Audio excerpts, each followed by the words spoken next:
Today, we will demonstrate the replacement of the SUP23T collimator lens. Loosen the 3 screws holding the QBH lock.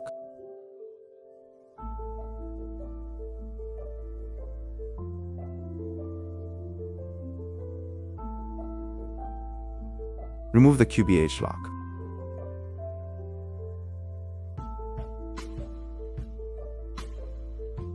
Cover it with masking tape to keep ash out.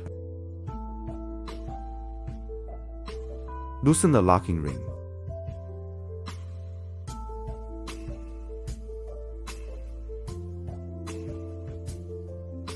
Replace the collimator lens. Notice that the convex side of the lens faces up. After the replacement, put back the pressure ring. Install the locking ring.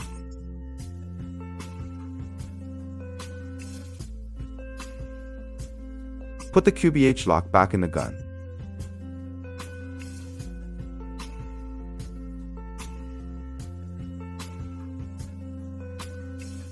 Need to pay attention to: the bottom marker is in line with THE top screw.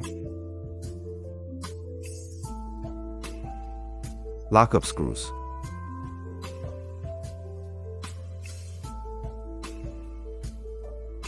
The collimator lens has been replaced.